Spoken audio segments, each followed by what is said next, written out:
This is the Late Round Podcast with your host, JJ Zacharisa.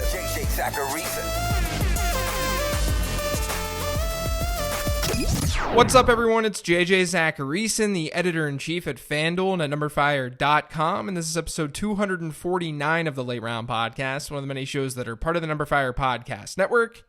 Thanks for tuning in. The topic of conversation this week on Fantasy Twitter was most definitely Todd Gurley and what the hell we should be doing with him in our fantasy drafts. And Darrell Henderson, too. So I wasn't surprised when I got this question from @FFTylerO that said, how are you handling the Rams backfield? If we were going to see this Gurley slip, wouldn't it make sense to go with Henderson? But then again, Malcolm Brown exists. Seems like a mess, but are we really going to avoid this juicy backfield? I've talked about the Gurley thing a lot on this show since the draft happened. Because like I've said, that's the first time we see teams making forced decisions after the season ends. They can choose to be passive during free agency if they want, but they can't really be passive during the NFL draft. And what did the Rams do? They spent a pretty high pick on a running back when they've got Todd Gurley already in their backfield, and they traded up to do so.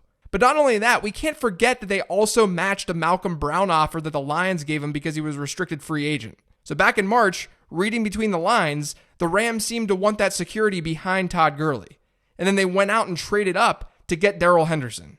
On the Late Round Podcast episode immediately following the draft, I said that, quote, if you've got Todd Gurley and this doesn't scare the living hell out of you, then I don't know what to say. And yes, I just quoted myself. Nothing's actually changed with Todd Gurley since then. All that's changed is the conversation around the injury. We're getting more sound bites. And that's lowering Gurley's ADP more, and it's making Darrell Henderson a very set-in-stone mid-round pick. I tend to shy away from players who are very obviously injured heading into a season, let alone a player who's being drafted in the early rounds. So at his current ADP, which over the last week has been RB10 on draft, I'm not likely to draft Todd Gurley. And you may be sitting there saying, but JJ, Todd Gurley has RB1 upside, as in the RB1 in fantasy football. Does he though? Just because he's done that in the past doesn't mean that that's in his reasonable range of outcomes here in 2019. What got this conversation going this week was Ian Rappaport reporting that Gurley would no longer be a bell cow back. And what evidence do we have to say that this isn't true? He splits a backfield in the playoffs. The team matches an offer sheet on Malcolm Brown. The Rams draft Darrell Henderson in the third round after trading up. We have plenty of reason to believe that this report is true. And if that's the case, if we assume Todd Gurley's bell cow days are over, then Gurley's upside clearly isn't some high-end RB1. So if you're drafting him as a low-end RB1, are you really getting that much value out of the pick? Well, I asked Twitter this very question, and I got a lot of different answers. The people who are pro Todd Gurley came back with the fact that he'd still have a high floor next season since the situation is good. And that even if you take something like 70% of his production from last year, he's still an RB1. Now, I've got a few problems with that reasoning. First, even though he'll have a chance to score touchdowns at a higher rate than anyone else in the league given his situation, he did score 21 times in 14 games last year. He ended up scoring on every 15 touches. We've had 54 seasons over the last 8 years where a running back has touched the ball 300 plus times in a season, and Gurley's touches per touchdown rate from 2018, that's the lowest. Now, his 2017 rate was 5th lowest, so clearly this is a good situation to be in. But his 2017 rate also saw him score every 18.1 touches. So when you divvy up what he did in 2018, you're divvying up a season that was more than likely unsustainable. It wasn't unsustainable like you'd see from another back who scored on every 15 touches, but it was unsustainable to some degree. Now, the other thing to note is that we don't exactly know how Todd Gurley is going to be used. The allure with Todd Gurley over the last 2 years has definitely been his opportunity, but it's also been his opportunity in the red zone and close to the goal line. In 2017 and 2018 combined, and this is only the regular season, Todd Gurley has 126 red zone carries. The player in second is Ezekiel Elliott, who has 79. Gurley has scored 29 red zone touchdowns over this time, which is 10 more than the second place Alvin Kamara. And Gurley also has 44 goal line carries when Mark Ingram, who's in second, has 30. I mean, Gurley's opportunity over the last 2 seasons has been something fantasy managers dream of. But are we to assume that this is where the Rams want to deploy Todd Gurley, where they know he's going to get banged up against goal line fronts? Because some small sample evidence doesn't really suggest this. In their playoff games last year, Todd Gurley didn't see a single goal line touch. CJ Anderson had 4. In the red zone, Todd Gurley only had 2 carries. CJ Anderson had 15. All the while, in the playoffs last year, Gurley was outrushed by Anderson 46-30. But when you ratio that thing out, Anderson was clearly the one benefiting from red zone trips, not Todd Gurley. This really just brings me to a point that I think is really important. Historic data goes into building a projection. Of course it does. But building your case for a player strictly off of how he's performed in the past isn't going to be as accurate as what a projection is going to tell you, as long as that projection is under a good process. Like, we can take 70% of Todd Gurley's 2018 production and say, even with this production, he'd be a low-end RB1. But that's also a low-end RB1 within the context of the 2018 landscape. And that was a landscape that was weaker at running back, not only because there were fewer workhorse types than we're projecting for in 2019, but because there are things like injuries or players not taking over their backfield until mid-season. And not only that, taking 70% of Todd Gurley's 2018 production and saying he'd still be an RB1 is sort of my point, you guys. If we know he's not going to be a bell cow, if we assume that's the case, then 70% or 80% of what he did over the last 2 years might be his ceiling. And if that's his ceiling, then you're drafting Todd Gurley at his ceiling right now in drafts. Like, at some point, Todd Gurley will become a value. But I still can't get behind Todd Gurley if I'm taking him over players who have that bell cow potential. And that trickles through the mid-second round. And then you're also then drafting Gurley ahead of some studs at wide receiver, which is a tough thing to do. And that's why it's hard for me to get behind Todd Gurley right now, because this is obviously subject to change with more information. But it's hard for me to get behind Todd Gurley in the first 2 rounds of drafts. That means, quite obviously, that your mind should shift to Darrell Henderson. But his ADP is rising just as Todd Gurley's is falling. Here's the thing, though. There's a significant difference in opportunity cost when you're talking about an early second-round pick versus a 6th, 7th, or 8th round pick. Like, Darrell Henderson won't project to be a high-end RB3. His projection won't be that high. But Henderson's ceiling is arguably stronger than any other running back that you'd get in his ADP range. I don't think we should expect Henderson to have bell cow potential if Todd Gurley's injury is a bigger deal than we currently think. But he's going to likely be a double-digit touch per game player if Todd Gurley is banged up.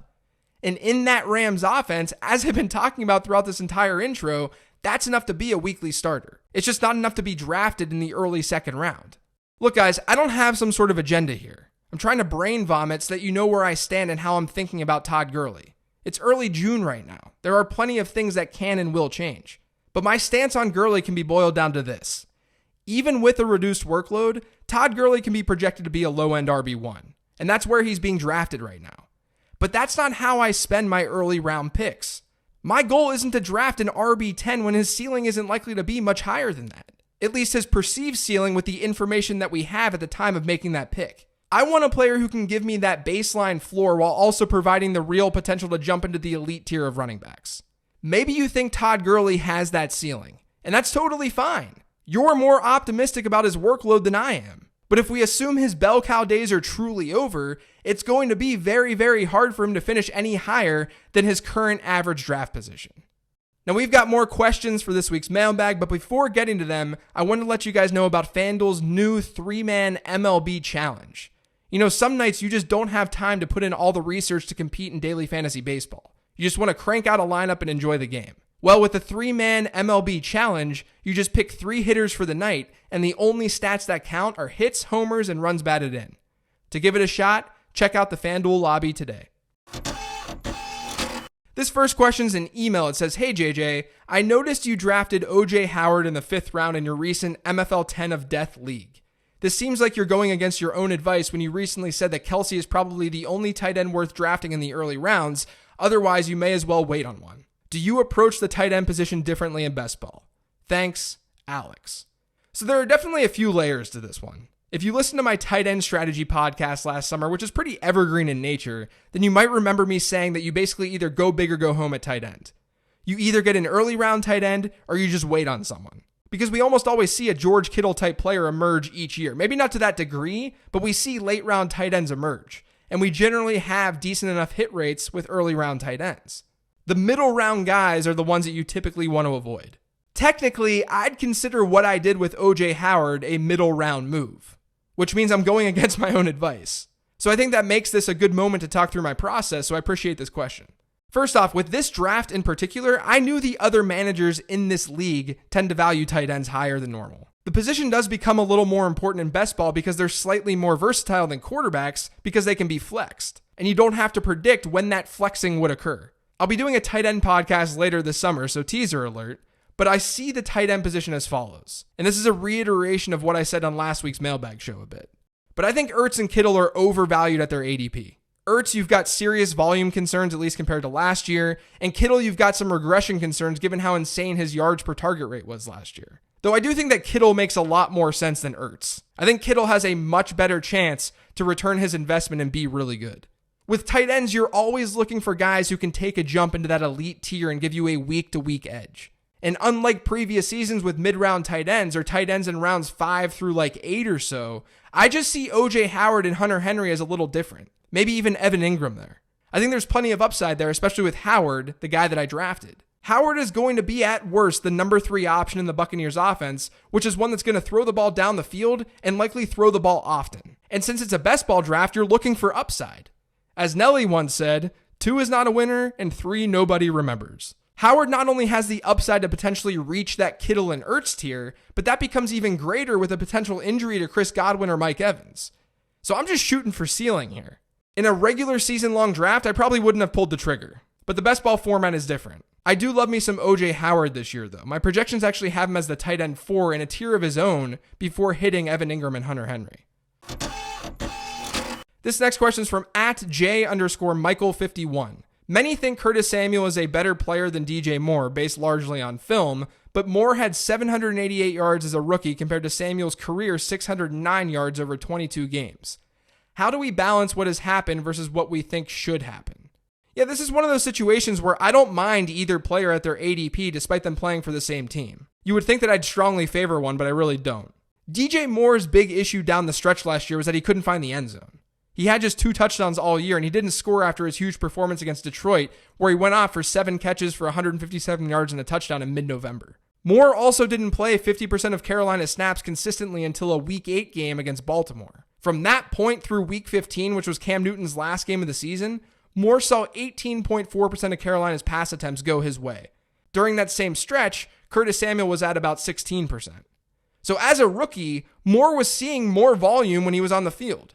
And he gave us that ceiling game against Detroit so that we all could see what he's capable of doing. I'm not of the belief that DJ Moore is simply some yak player who's going to be limited as a player in where he lines up offensively. And that brings me to my next point, which is that he was an incredible prospect. DJ Moore is one of the most productive wide receivers that you can find from a prospecting standpoint.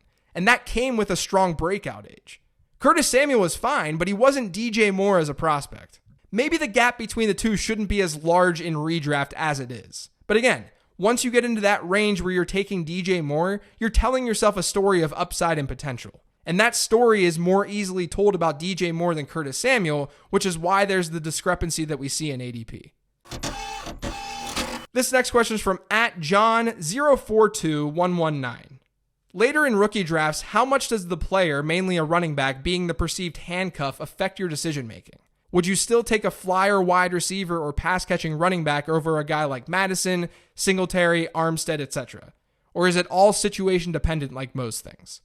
Yeah, I mean, it's probably situation dependent, but I think that you've got to open your mind a bit to the fact that those guys might not be handcuffs, or at least won't be handcuffs longer term.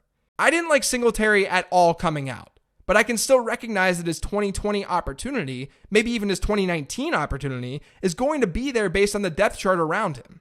It's him and some grandpas at running back right now in Buffalo.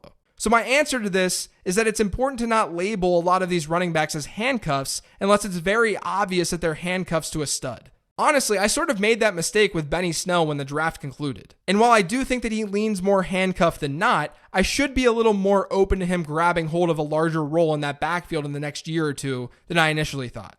Just be open-minded about perceived handcuffs not being handcuffs once things get going, once their careers get going. Especially if they have draft capital associated with them, like someone like Damian Harris.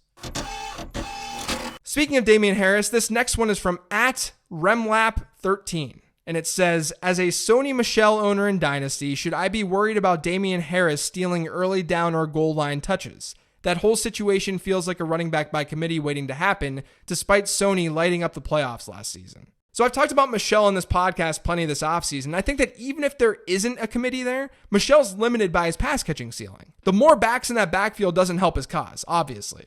So I'm fine with selling Michel if you want to, but it's not just because of the potential committee. It's because the amount of targets he may see in the passing game moving forward. This next question is from @KingHarles. How valuable do you think the RB1, wide receiver 1, RB2, etc. nomenclatures are in fantasy football, and are there other ways of grouping players? I think it's valuable enough when you're casually talking about this stuff, but when you're talking about these groupings, you've also got to assume that the audience understands the context. Like, if I say high-end RB2, I hope people understand that there's a significant difference between a high-end RB1 and a high-end RB2, despite them only being one number apart. The bigger problem I have is when we talk in terms of season-long numbers, especially for running backs. When we say a player was an RB2 last year, a lot of times that just means that he was able to play a lot of games, that he didn't get hurt. We're better off looking at points per game. So I think that's when the terminology gets a little bit screwy. But if you're just casually talking about this stuff, I don't think it's that big of a deal to reference RB1 or RB2 or RB3. People then immediately know what you're talking about, at least the true degens. This next question is from @Eric Belair. When making season-long projections, how much weight do you give to head coaching / offensive coordinator play calling tendencies when projecting total rushes and passes for a team? I don't know how I'd quantify how much here, but I can tell you that coaching style definitely plays a role in my projections. But at the same time, you always have to remember that it's not just about what the team wants to do, but sometimes it's about what the team is forced to do. That's why I'm also looking at Vegas win totals and scheduling tools. If a team is expected to be good, then their pass to rush attempt ratio may drop a little based on that. If they're going to be bad, even if they want to be run heavy, they may not be able to be as run heavy as they'd like because they're playing from behind. You also run into some biases when you put too much stock into how an offensive coordinator or coach play calls, because you may not dig in and realize why they called plays the way that they did historically. Maybe it was because of what I just talked about with how many games their team won, but maybe it was just because of personnel. Personnel can and should absolutely dictate how a coach calls an offense. This is why you can't just assume that Green Bay is going to be this run-heavy team this year. Matt LaFleur ran a run-first offense in Tennessee last season, but he didn't have Aaron Rodgers. So just assuming that is bad process. We usually get information on this kind of stuff throughout an offseason, though. Like, you can confidently say that at least when games are in neutral scripts or when games are close, the Lions are likely going to be more run-heavy with Darrell Bevell. Not just because of his history, but because of the things that they're saying in the media. So it's a giant puzzle with a lot of moving parts. I use historic information on play callers, but I also try to give a lot of that information as much context as possible. This last question is from @Jake_Chesser. What is the 1 or 3 things that someone who has been away from football since the end of the last fantasy season should know as they tip their toes back in?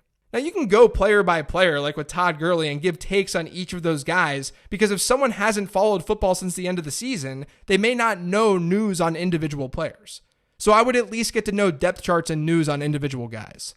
But they probably should know that drafts have been going on for a while now as well. We have ADP because there's a large group of individuals who are sick in the head and they draft teams in March. So I'd analyze that ADP to get a good feel for the market. And then when you start to do your own research, you can immediately relate guys you're researching to where they're being drafted. And that's going to allow you to at least mentally come up with players to target and avoid based on the market value.